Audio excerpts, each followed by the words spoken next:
everyone, welcome you all again to my YouTube channel Let's Do Biology. So myself Archana and I am research scholar at IISc Bangalore. So in today's video I am going to discuss with you all about the antigen, that what is antigen and some more important term like adjuvant, haptens.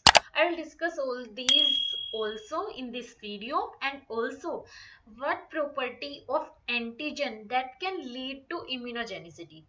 Then this word comes immunogenicity. So I will discuss the difference between antigen and immunogen. Okay, so let's get start this video. So ये broad term है, those that I will discuss in this video. Okay, so let's get start now. Also in previous video I discussed about the innate and adaptive immunity.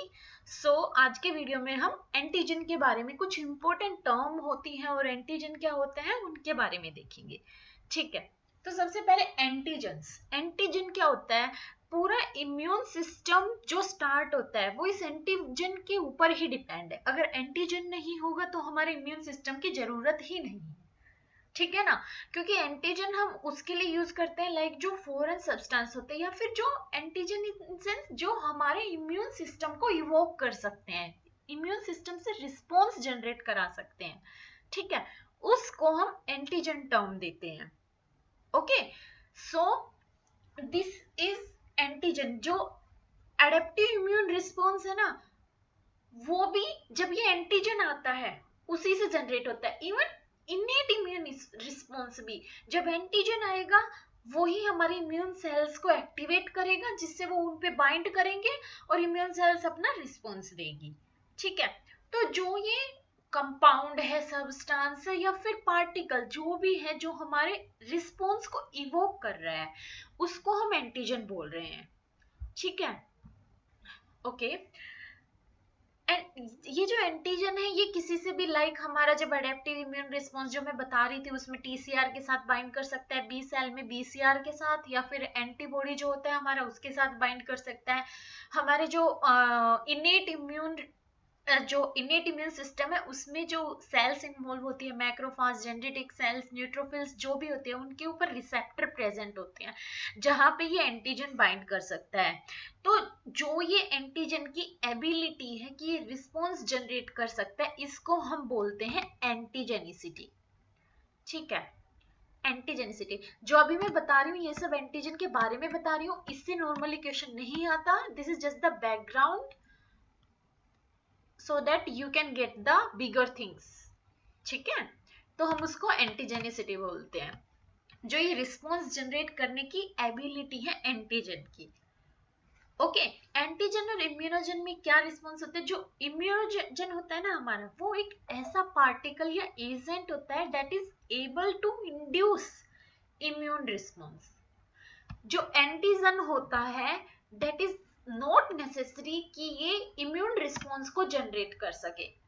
जो हमारा immune response generate होगा जब ये immune cells के साथ bind करेगा, तो antigen से हो भी सकता है और नहीं भी हो सकता, जो एंटीजन टर्म दे रहे हैं उसकी वजह से. बट जो इम्यूनोजन है, this ultimately will lead to generation of immune response. ठीक है, आई होप कि ये दो टर्म डिफरेंशिएट करने में आपको अभी दिक्कत नहीं होगी. ठीक है, उस सब्सटेंस को हम इम्यूनोजन बोल रहे हैं, बट उस प्रोसेस को जिसके थ्रू इम्यून रिस्पॉन्स जनरेट हो रहा है दैट इज इम्यूनोजेनिसिटी. ओके, सो एक टर्म आती है हमारी, जैसे हम नॉर्मली इंक्लूड करते हैं कि जो इम्यूनोजन है, सारे जो इम्यूनोजन है वो तो एंटीजन होते हैं, बट सारे एंटीजन इम्यूनोजन नहीं होते. अब इसको मैं समझाती हूँ कि all immunogen are antigen. Immunogen का मतलब है फॉरेन सब्सटेंस और जो इंड्यूस कर सके. अब एंटीजन में से जो सब्सटेंस इम्यून रिस्पॉन्स जनरेट कर पा रहे हैं ना, हम इन्हीं को ही इम्यूनोजन बोल दे रहे हैं. और जो ये जनरेट नहीं कर पा रहे इनको हम इम्यूनोजन नहीं बोल रहे. जो रिस्पॉन्स जनरेट कर पा रहे हैं उसको हम इम्यूनोजन बोल रहे हैं. तो इम्यूनोजन तो एंटीजन के अंदर आ रहे हैं, बट एंटीजन के पास एक और कैटेगरी है जो रिस्पॉन्स नहीं जनरेट कर पा रही, इसीलिए सारे एंटीजन इम्यूनोजन नहीं हो सकते. तो इस लाइन को माइंड में नोट कर लेना कि all immunogens are antigen but not all antigens are immunogen, ठीक है। एंड ऑल्सो द थिंग, मैं यहाँ पे क्यूबी जो बुक है इम्यूनोलॉजी की वो फॉलो कर रही हूँ, ठीक है। तो आप क्यूबी से भी पढ़ सकते हैं और जो पाथफाइंडर का बुक है वहां से भी पढ़ सकते हो, उसमें से भी पढ़ लोगे ना तो भी आपका क्लियर हो जाएगा सारा एग्जाम के क्वेश्चन जो भी इम्यूनोलॉजी से आएंगे, ठीक है। मैंने अपना एमएससी के टाइम पे क्यूबी पढ़ा था तो मेरे लिए वो डिफिकल्ट नहीं था बाद में इसके लिए भी पढ़ने के लिए। वैसे नॉर्मली जब मैं एमएससी कर रही थी तो उसी टाइम मैंने इम्यूनोलॉजी को एग्जाम के लिए काफी टाइम पढ़ लिया था, तो लास्ट में एग्जाम के टाइम पे मैंने बस जो पाथफाइंडर का बुक है उसी को पढ़ा था, ठीक है। देन दिस फैक्टर्स, अब देखो हमारा जो ये इम्यूनोजन जो एंटीजेनिसिटी या फिर इम्यूनोजेनिसिटी जो जनरेट हो रहा है वो जरूरी नहीं है कि हर एक टाइप के जो हम बोल रहे थे अभी कि कुछ जनरेट कर रहे हैं। अब ये कुछ जनरेट कर रहे हैं तो हमें पता होना चाहिए इनके पास ऐसे क्या एबिलिटी है कि ये तो रिस्पॉन्स जनरेट कर पा रहे हैं और कुछ नहीं कर पा रहे हैं, तो सारे फॉरेन पार्टिकल ना, बट जो रिस्पॉन्स जनरेट कर पा रहे हैं what type of ability that they have that they are contributing to form an immunogen। तो अब हम उन्हीं फैक्टर को पढ़ेंगे जिसकी वजह से ये इम्यूनोजन बन पा रहे हैं, ठीक है। और जो नहीं बन पा रहे वो किस वजह से नहीं बन पा रहे, उनके पास ऐसा क्या एबिलिटी नहीं है कि जिसकी वजह से वो इम्यूनोजन नहीं बने, ठीक है। तो पहला थिंग फॉरेननेस, मतलब कि हो सकता है that antigen is our self antigen, तो वो हमारा इम्यूनोजन की तरह एक्ट नहीं करेगा क्योंकि that will not lead to finally an immune response, वो इम्यून रिस्पॉन्स को जनरेट नहीं कर पाएगा if it will be our self antigen, ठीक है। तो ओनली जो नॉन सेल्फ एंटीजन होंगे, फॉरेन एंटीजन होंगे, वही सिर्फ इम्यूनोजेनिसिटी को जनरेट कर सकते हैं, जिसमें हम टर्म यूज करते हैं tolerance, that our body has the ability to discriminate between self and non self antigen, ठीक है। तो यहाँ पे फर्स्ट फैक्टर है जो इम्यूनोजेनिसिटी को अफेक्ट करेगा, दैट इज फॉरेननेस, कि वो एंटीजन फॉरेन होना चाहिए ना कि अपना सेल्फ एंटीजन, ठीक है। अब फॉरेन हो गया वो, आगे भी सिर्फ एक ही चीज नहीं है कि वो फॉरेन हो गया और वो इम्यूनोजन की तरह एक्ट करेगा, नहीं, there are different factors that will finally eventually lead to immunogens, its formation as immunogen, okay. Next आता है हमारा साइज। अब फॉरेननेस आ गया उसके पास, नेक्स्ट आता है साइज। साइज को हम कैसे डिफाइन कर रहे हैं इम्यूनोजन की, साइज अगर छोटा होगा ना किसी भी एंटीजन का, नॉर्मली एंटीजन हमारा चाहे प्रोटीन हो, कार्बोहाइड्रेट, लिपिड, कुछ भी हो, नॉर्मली हमारा मोस्टली प्रोटीन होता है, तो उस प्रोटीन के टर्म में हम डिफाइन कर रहे हैं साइज, कि अगर उसका साइज एक लिमिट सेट की गई उतना साइज होगा ना तभी वो इम्यूनोजेनिक हो सकता है, अदरवाइज वो इम्यूनोजन नहीं होगा। क्योंकि अगर सिंपल छोटा सा साइज होगा इम्यूनोजन का तो वो एंटीजन का छोटा सा साइज होगा तो वो इम्यूनोजन की तरह एक्ट नहीं करेगा, ठीक है। इम्यूनोजन एक्ट करने के लिए that antigen should have a certain minimal molecular mass, ठीक है। अब हमारे पास कुछ कंपाउंड ऐसे होते हैं या फिर कुछ एंटीजन होते हैं जो कि जिनका साइज होता है लेस देन 1000 डाल्टन, जैसे कि उसमें आ जाता है हमारा एस्पिरिन और पेनिसिलिन। तो ये जो एंटीजन है ये इम्यूनोजन नहीं होते क्योंकि इनका साइज उस मिनिमल मोलिकुलर मास की लिमिट को क्रॉस नहीं कर पा रहा, इसलिए ये इम्यूनोजेनिक नहीं है। अब आ जाते हैं हम 1000 से 6000 डाल्टन की लिमिट में। दीज मे और मे नॉट बी इम्यूनोजेनिक। इसमें कौन कौन से एग्जाम्पल आते हैं, इंसुलिन और ACTH जो कि हमारा हार्मोन होता है एड्रेनोकोर्टिकोट्रोफिक हार्मोन, ठीक है। ACTH और इंसुलिन इम्यूनोजन हो भी सकते हैं और नहीं भी, 1000 से 6000 डाल्टन की लिमिट में जो आते हैं, ओके। देन फर्दर हमारा 6000 तक हो गया। अब जो 6000 से ज्यादा के हैं जिनका साइज एंटीजन का 6000 से ज्यादा है, दैट विल बी इम्यूनोजेनिक। तो अगर फॉरेन है और उसका साइज 6000 डाल्टन से ज्यादा है तो that will be immunogenic, that antigen will act as immunogen। अब 6000 तो एक लिमिट दे दी इम्यूनोजन को सेट करने के लिए। अब अगर हम जानना चाहते हैं कि सबसे ज्यादा एक्टिव इम्यूनोजन जो रिस्पॉन्स को बहुत हाई लेवल पे जनरेट करेगा, तो अगर हमारे एंटीजन का साइज 10,000 डाल्टन तक है, then that will act as most active immunogen कि it will lead to highly immune response। बहुत ज्यादा लेवल पे इम्यून रिस्पॉन्स जनरेट होगा if antigen size is 10,000 Dalton. अगर इस लिमिट में आता है तो उसका साइज ये होगा, ठीक है। अब जो ये 6,000 डाल्टन इसका एग्जांपल हो गया एंड इसका भी हो गया। अब इसमें आ जाते हैं हमारे नॉर्मली जो टॉक्सिन्स होते हैं, टेटनस टॉक्सिन जैसे आ जाता है और एल्ब्यूमिन, दैट लीड टू, अगर ये फॉरेन पार्टिकल किसी फॉरेन ऑर्गेनिज्म का आएगा हमारी बॉडी में तो that will act as immunogen to our body, ठीक है। और अगर 10,000 डाल्टन होगा तो that will be potent immunogen, most active immunogen. अब हमारी फॉरेननेस की बात हो गई, इम्यूनोजन के साइज की, एंटीजन की फॉरेननेस साइज का बात हो गया। अब नेक्स्ट आता है केमिकल कॉम्प्लेक्सिटी। अगर इसका बड़ा भी साइज है और ये कॉम्प्लेक्स नहीं है तो उसका रिस्पॉन्स उतना ज्यादा लेवल पे नहीं होगा, मतलब हाई लेवल पे नहीं होगा। तो केमिकल, ये वाला पॉइंट, वैसे तो ये सारे पॉइंट इंपॉर्टेंट है बट इसमें से क्वेश्चन आया हुआ है कि कौन सा जो इन चारों मैक्रोमोलिक्यूल्स में से, या फिर इन चारों मॉलिक्यूल्स में से, क्योंकि हम लिपिड को मैक्रोमोलिक्यूल की टर्म में नहीं यूज करते, तो इन मॉलिक्यूल्स में से कौन सा सबसे ज्यादा level of immune response generate करेगा, high level of immune response generate करेगा। तो ये मैंने इसका एक ऑर्डर लिखा है कि सबसे ज्यादा प्रोटीन, अगर प्रोटीन का बना हुआ है एंटीजन तो वो सबसे ज्यादा इम्यून रिस्पॉन्स को जनरेट करेगा। उसके बाद कार्बोहाइड्रेट, लिपिड का नेग्लेजिबल होता है और न्यूक्लिक एसिड का ऑलमोस्ट होता ही नहीं है रिस्पॉन्स जनरेट, ठीक है। तो जो नॉर्मली सारे प्रोटीन ऑलमोस्ट सारे ही इम्यूनोजेनिक होते हैं, ठीक है। जितनी ज्यादा कॉम्प्लेक्सिटी होगी हमारे एंटीजन की उतना ही विगरस इम्यून रिस्पॉन्स जनरेट होगा, ठीक है।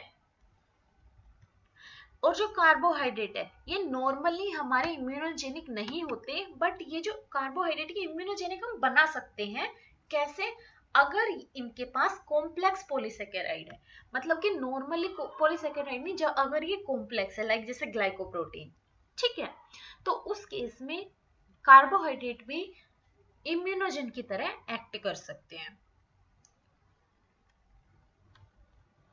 इसमें नॉर्मली क्यूबी में भी एक एग्जांपल दिया हुआ है हमारा बैसिलस एंथ्रेसिस में।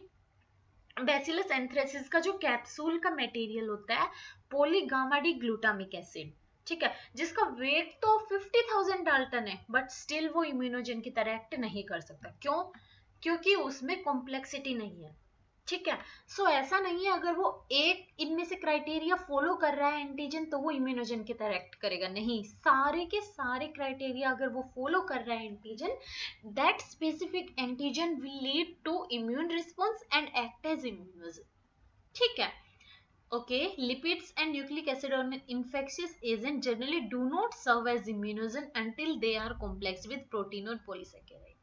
जो अभी मैं बता रही थी कि लिपिड और न्यूक्लिक एसिड नॉर्मली इम्यूनोजन की तरह नहीं कर सकते but they can if they are complex with protein and polysaccharides, जैसे ग्लाइकोप्रोटीन,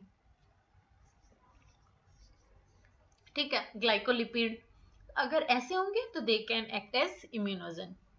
ओके, हमारा लास्ट क्राइटेरिया आ जाता है dosage and route of administration.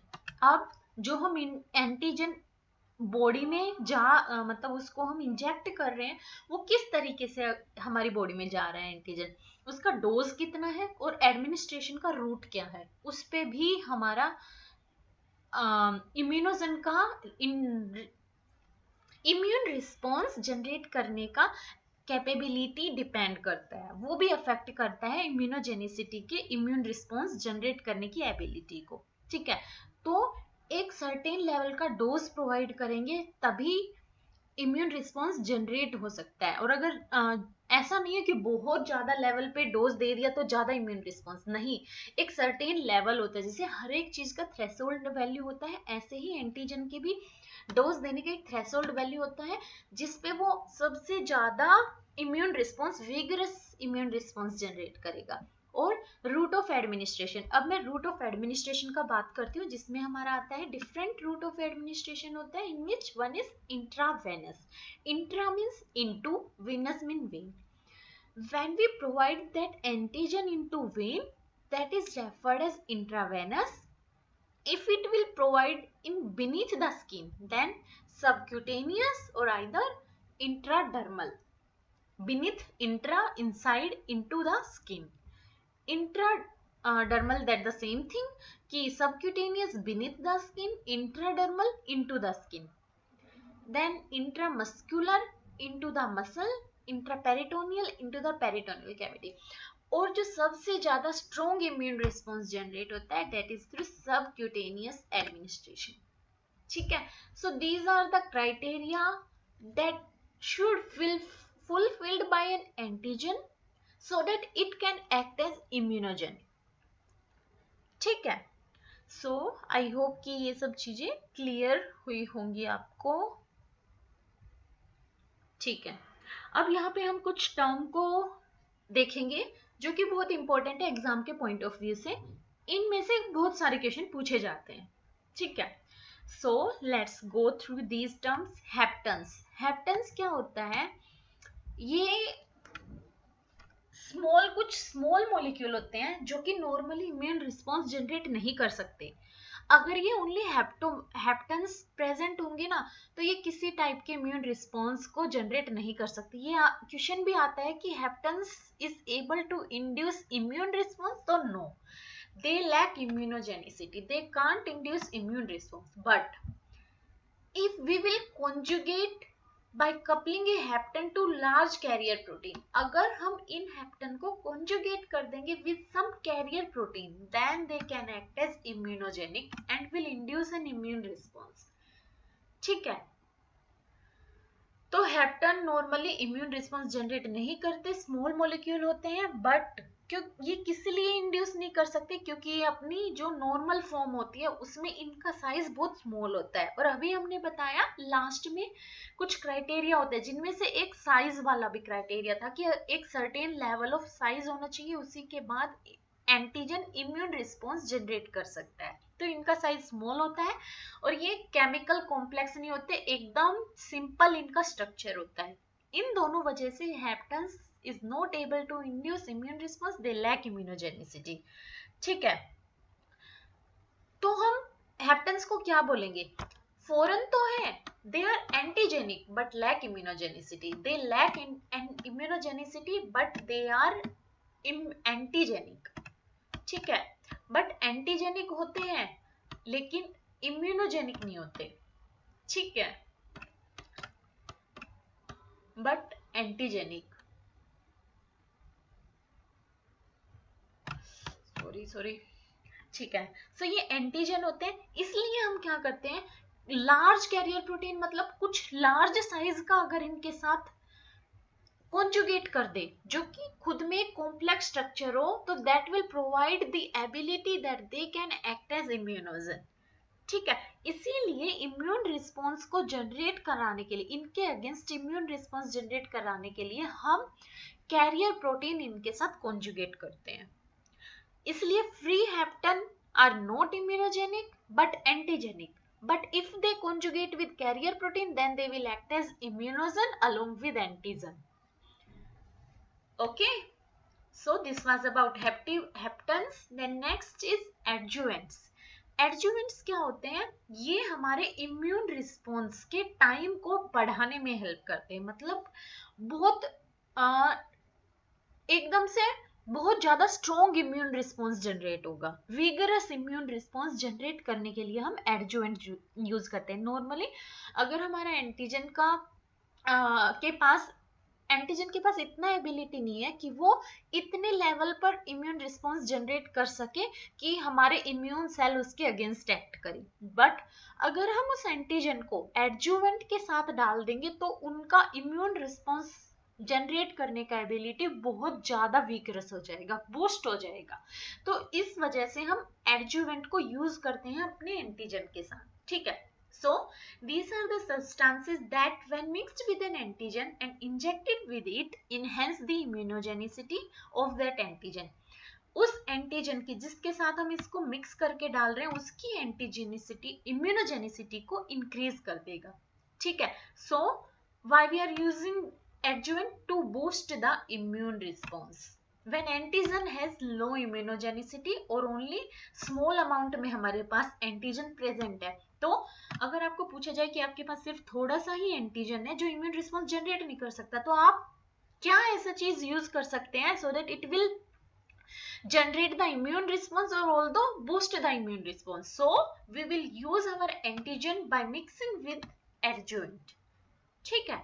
So it will increase the immunogenicity, जैसे कि for example antibody response of mice to immunization with BSA can be increased 5-fold or more if BSA is administered with adjuvant। Normally जो BSA हम immunise करते हैं माइस को, वो immune response उतना ज्यादा अच्छा नहीं जनरेट कर पाता, एंटीबॉडी उतना अच्छा नहीं बन पाती, but if we will use that BSA with adjuvant then it will increase 5-fold or more in the immune response, ठीक है।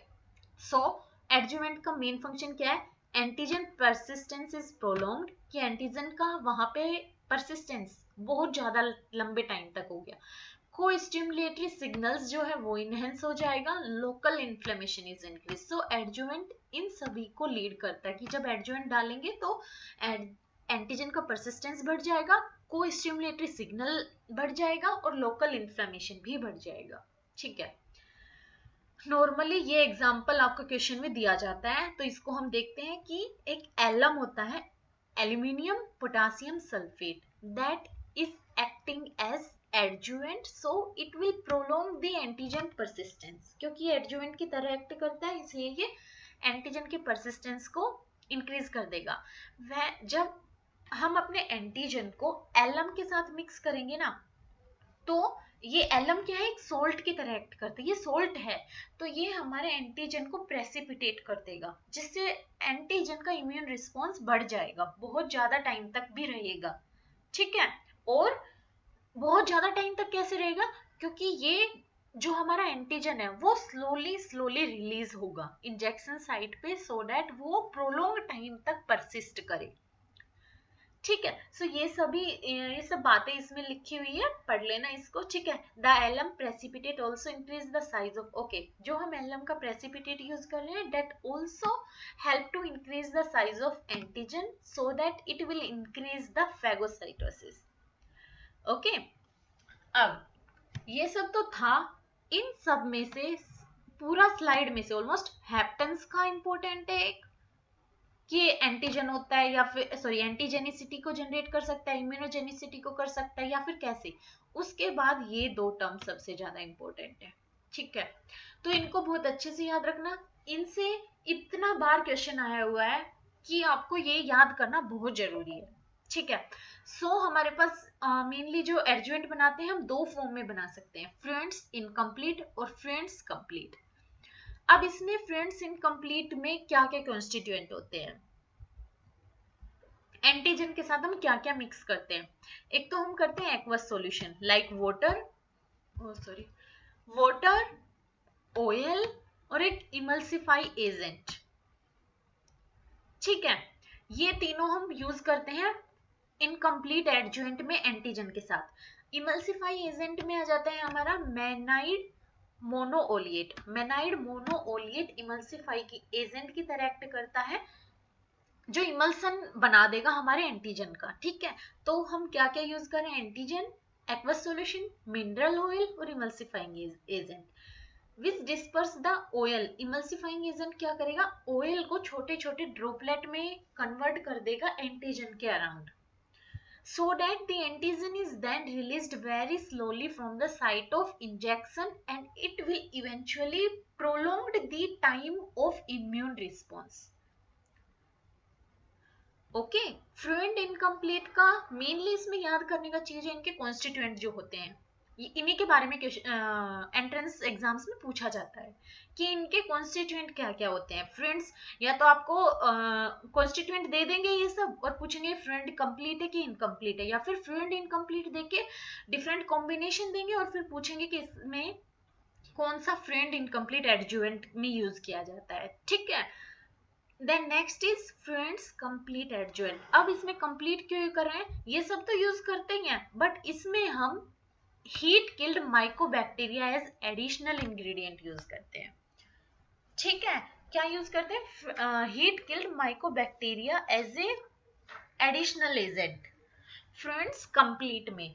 कंप्लीट हो गया ना, तो इसमें हम हीट किल्ड माइकोबैक्टीरिया यूज करेंगे। इनकम्प्लीट में water, oil, emulsify agent with antigen, and in this all these things with heat killed mycobacteria, ठीक है। तो मेनली कंफ्यूज मत होना, कंप्लीट में हम हीट किल्ड माइकोबैक्टीरिया में पूछ यूज करते हैं। और क्वेश्चन इसी से रिलेटेड था कि heat killed mycobacteria used in case of friend complete और फ्रेंड इनकम्प्लीट, ठीक है। ओके सो अब आता है हमारा एपिटोप। एपिटोप भी मैंने अपने लास्ट इन्फ्लामेशन वाली वीडियो में एक्सप्लेन किया था। एपिटोप और पैराटोप का डिफरेंस, एपिटोप एंटीजन से रिलेटेड, पैराटोप एंटीबॉडी से रिलेटेड, ठीक है। तो एपिटोप एंटीजन का वो पार्ट होता है जो एंटीबॉडी से बाइंड करेगा, ठीक है। Immune cells do not interact with और रिकॉग्नाइज, ठीक है। जो हमारी इम्यून सेल्स होती है वो ऐसा नहीं है, जैसे ये मेरा इम्यून सेल है, सॉरी एंटीजन है, और इस पे ये कुछ प्रेजेंट है सरफेस मार्कर या फिर जो भी है, तो मेरी इम्यून सेल जो है वो इस सारे एंटीजन से बाइंड नहीं करेगी, पूरे इम्यूनोजन मॉलिक्यूल से बाइंड नहीं करेगी, but instead it recognise some discrete site on the molecule. ये मार्कर एज एक डिस्क्रीट साइट एक्ट कर रहे हैं, और इन्हीं को हम बोलते हैं एपिटोप और एंटीजेनिक डिटरमिनेंट्स, ठीक है। Epitopes are immunologically active region. अभी आपसे पूछा जाए कि इम्यूनोलॉजिकली एक्टिव है या नहीं है, so these are immunologically active. क्यों, क्योंकि यही तो बाइंड करके इम्यून रिस्पॉन्स को जनरेट कर रहे हैं। अगर ये बाइंड होते और रिस्पॉन्स ही जनरेट ना कर पाते तो इनका हम यूज ही क्यों करते, right. So that can bind to antigen specific membrane receptor or lymphocytes और secreted antibody। तो यही होते हैं जो हमारी इम्यून, जैसे ये मेरी इम्यून सेल है इसके ऊपर रिसेप्टर है, तो रिसेप्टर पर यही पार्ट बाइंड करेगा एंटीजन का और that will lead to immune response। I hope कि एपिटोप के बारे में क्लियर होगा। ऐसे ही पैराटोप का जैसे मैंने लास्ट वीडियो में पढ़ाया था कि जो पार्ट एंटीजन से बाइंड करता है उसको हम पैराटोप बोलते हैं। एंटीजन का जो पार्ट बाइंड करता है एंटीबॉडी से या फिर किसी भी इम्यून सेल के रिसेप्टर से उसको हम एपिटोप बोलते हैं। Okay so this much only for today. So thank you so much for watching my video, and if you are liking my video then hit the like button and also share with your friends also. So guys, if you are new to my channel then please subscribe my channel Let's Do Biology, and also you can join me on Telegram group. I will provide the link in description box. Okay, so thank you again.